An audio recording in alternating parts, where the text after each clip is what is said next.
So let's continue with our discussion of Matthew Arnold's essay, The Function of Criticism at the Present Time. Now, as I mentioned, that Arnold is trying to foster that spirit of an awakened and informed intelligence. And he's primarily focusing not just on literature, but almost on all subjects, on all disciplines, theology, history, art, science, sociology, politics. So in every sphere, he's trying to emphasize that criticism should be seeked in such a manner, it should be attempted in such a manner that the critic is able to see the object as it is, as it really is. So let's continue with the reading of our text. So on these pages, that is on page number 93, we saw how he emphasizes the need for two kinds of power, that is the power of man and the power of the moment, to emphasize how creative epochs in literature have taken place. And to emphasize the same point again, he takes up the example of French Revolution and Renaissance, English Renaissance. He brings both of them onto a comparative plane. And before that, just a bit of this is important when he says on the next page, page number 94, you can find it out in your own e-text that is there. Everyone can see that a poet, for instance, ought to know life and the world before dealing with them in poetry, and life and the world being in modern times very complex things.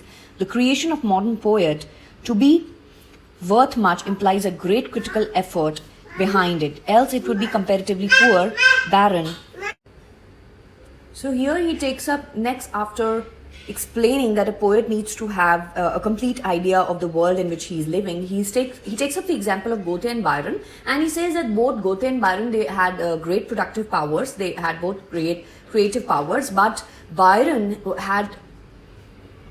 did not really have much of a rich cultural background to him as compared to Goethe, and as a result, he is not a very high on the creative scale. Shakespeare, again, he says, was not a deep reader, and on the very next page, he mentions that even Wordsworth needs to read a lot in order to have a better grappling over the issues that surrounded those times.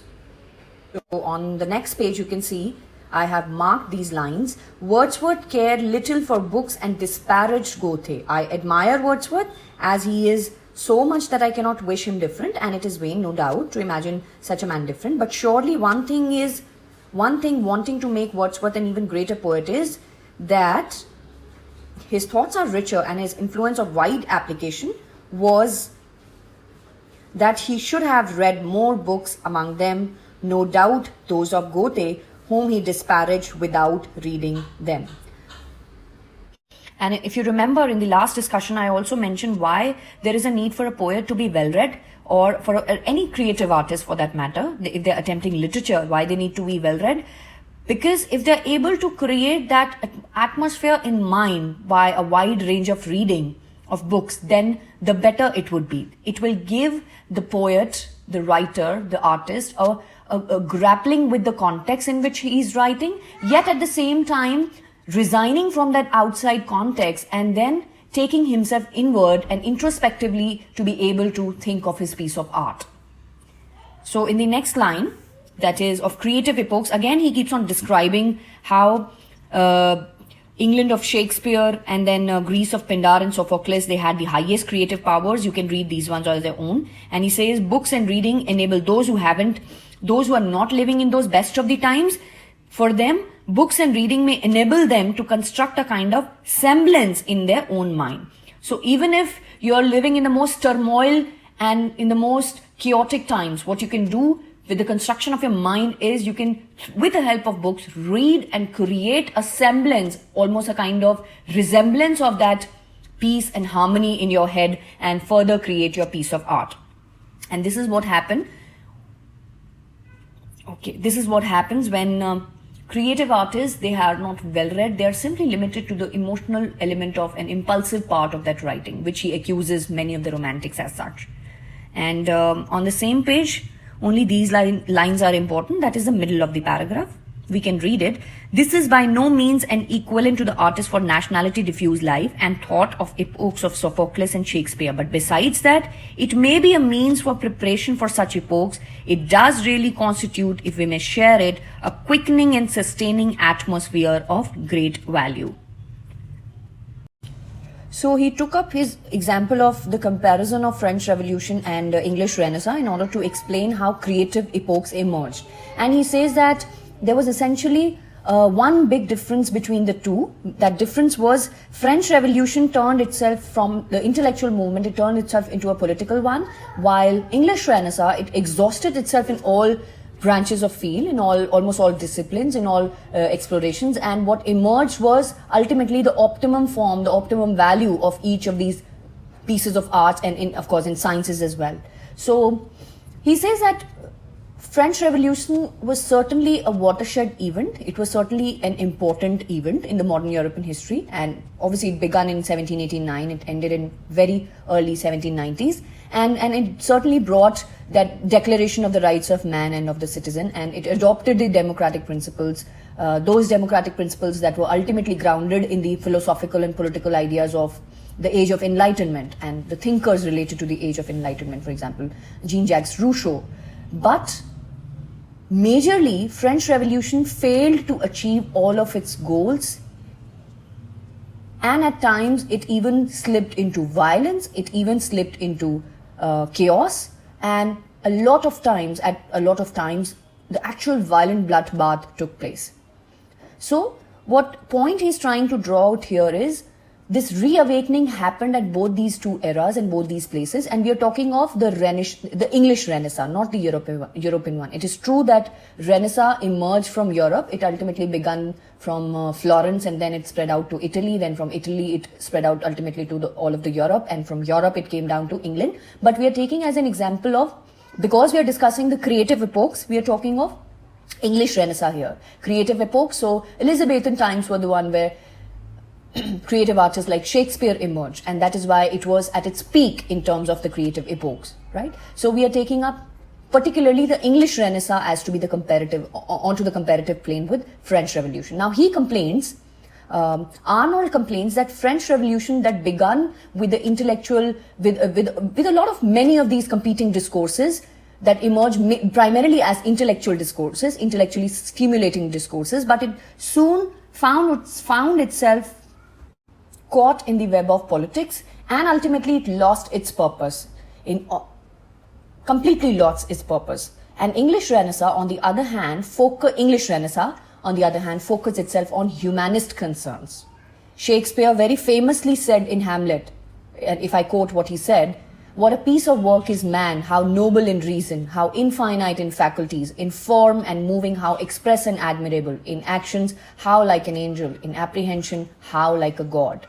So the concerns of English Renaissance were the humanist concerns on the man itself. It certainly was in the case of French Revolution as well, but especially the political rights of man. But it soon shifted from its intellectual goals to political goals.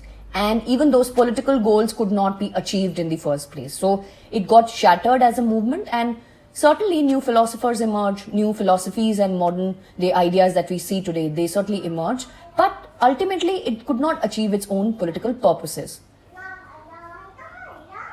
And Renaissance, it had a direct contribution, in bringing arts and sciences to the optimum form, which primarily French Revolution failed in all these. And then he draws out an important point when he says that ideas cannot be too much prized in for themselves, cannot be lived with, but to transport them abruptly into the world of politics and practice is to violently revolutionize this world of their bidding. That is quite another thing. So there is this world of ideas and there is this world of practice, and French are often for suppressing the one and the English the other, but neither is to be suppressed. And what was problematic with French Revolution? Here, if you can see the marked lines, this was the grand error of the French Revolution and its movement of ideas, that is, by quitting the intellectual sphere and rushing furiously into the political sphere, French Revolution ran indeed a prodigious and memorable course, but produced no such intellectual fruit as the movement of ideas of that is done in Renaissance, and created in opposition to itself what I may call an epoch of concentration. So he uses these two terms, epoch of concentration and epoch of expansion. Epoch of expansion, in later pages you will find them up. He said that French Revolution, once it quitted from the intellectual sphere and rushed into the political sphere, it fell, or it lost its universal application completely. And afterwards, what happened to French Revolution, that is when in 1790s it was, in all sphere it was over, it followed the epoch of concentration. Now, epoch of concentration simply means the period of single-mindedness. Now, of course, this period again did not lasted long. That is, he is making a comparison of epoch of concentration and the next term epoch of expansion within the context of the creative epochs of England. So he says that French Revolution, which failed, it was followed by a epoch of concentration, that is period of single-mindedness. Again, that also could not live long. And then this was followed by the epoch of expansion, which at least had some creative idea. Epoch of expansion means the period of creative ideas. Epoch of expansion means the period of creative ideas. And then he takes up the example of Edmund Burke. And on these pages, Edmund Burke, how his views have been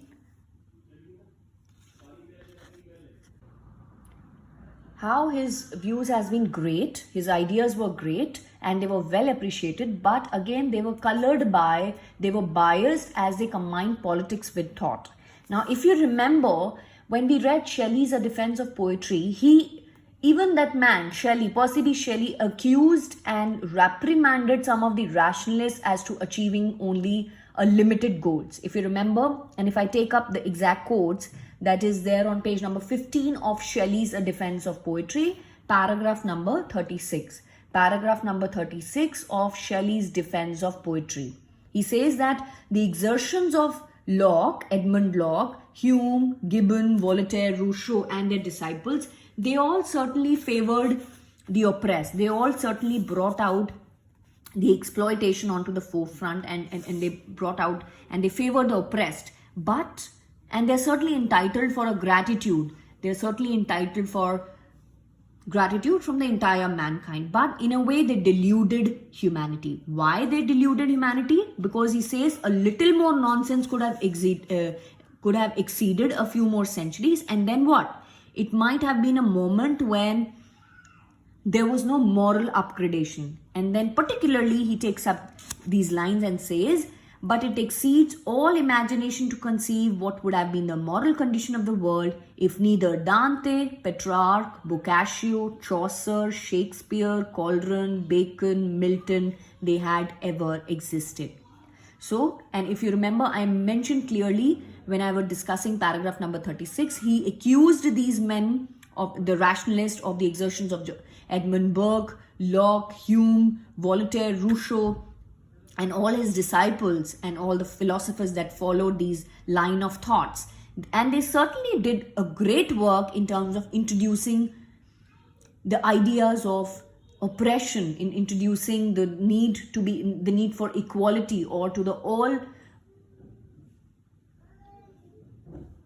malpractices that existed in the monarch and the church. These philosophers certainly brought to the forefront these problems, these issues of the time, but they cannot really brought up a kind of moral upgradation of the society. Why? Because they only brought the intellectual one. And that is why he says that it is impossible to imagine and to think of what would have been the world if neither Dante, Petrarch, Chaucer, Boccaccio, Shakespeare had been living, or their poetry would have been introduced. So he says that thanks to these poets that the world has not turned into a pandemonium, and they have helped into the moral condition of the world, unlike these intellectuals who only contributed intellectually to this movement. So if that's the case, what is expected of the best criticism? He says that it is because criticism has so little kept in the pure intellectual sphere. It has to detach itself from practice and has to directly be polemical and controversial, that it has so ill accomplished in this country.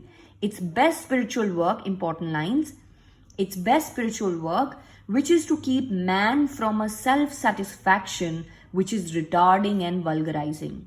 So the best kind of criticism is almost a spiritual activity. Why?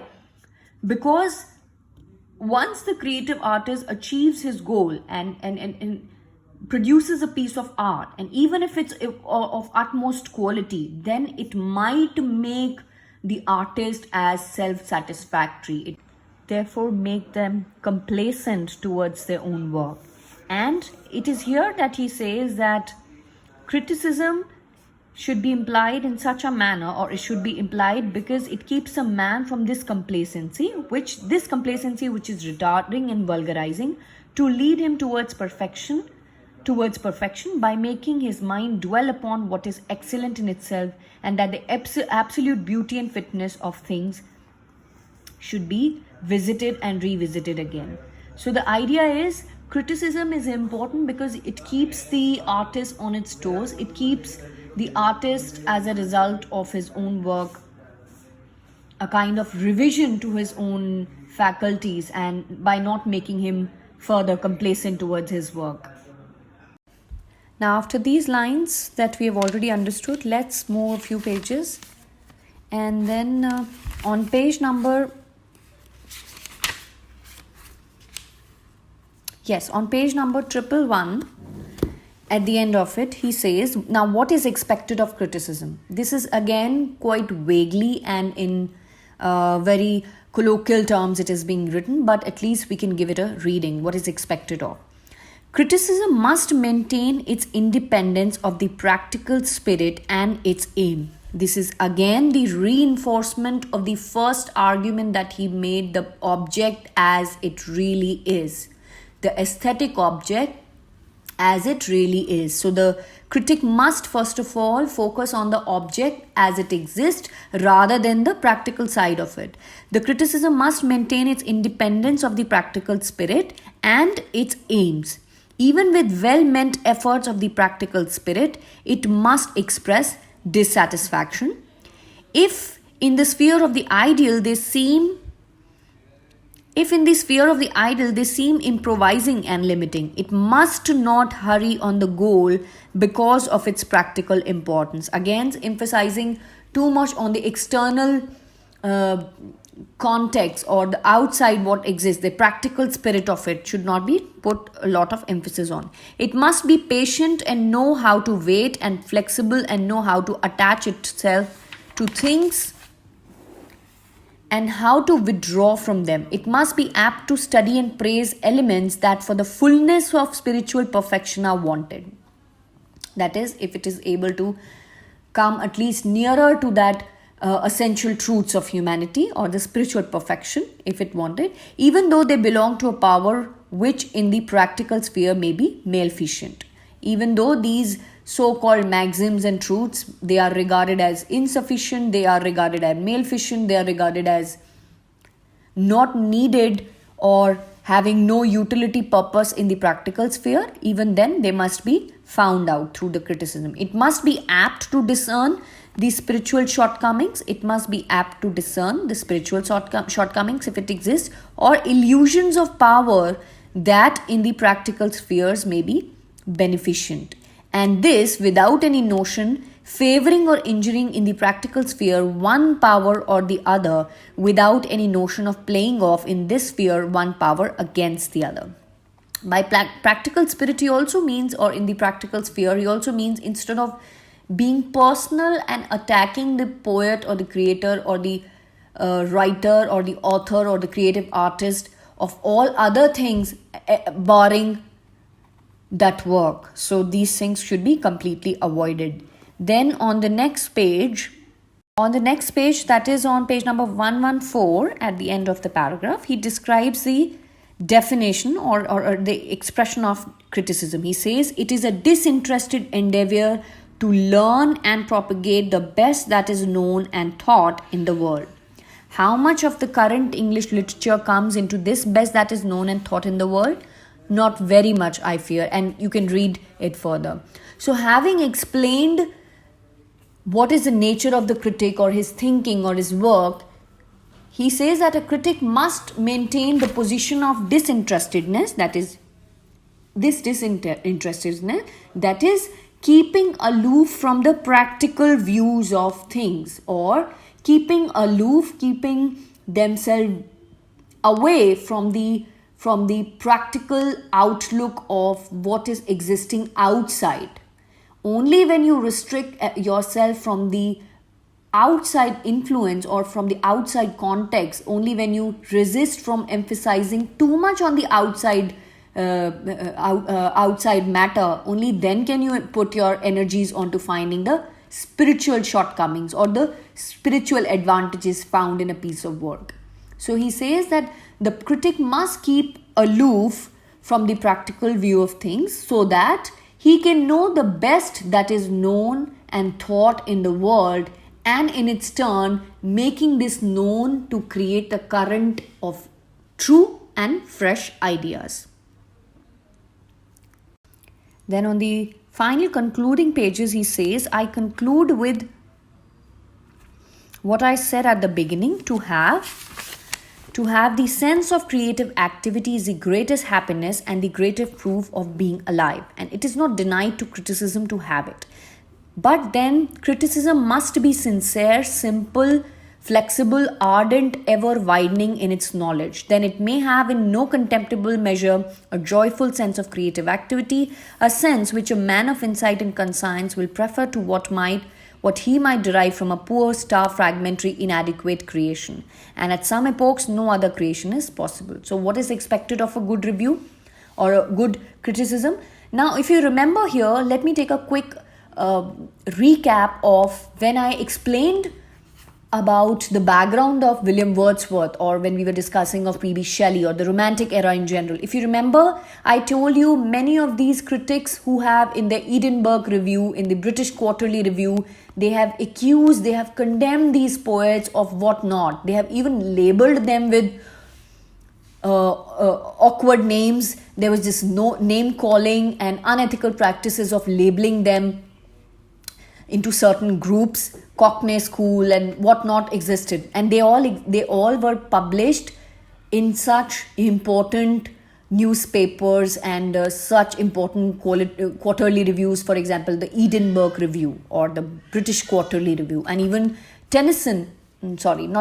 Arnold, he mentions here that many works of literature which were written to promote the writer's own political agendas. For example, the Edinburgh Review, it represented the views of the Whigs. The Quarterly Review, it represented the views of the Tories.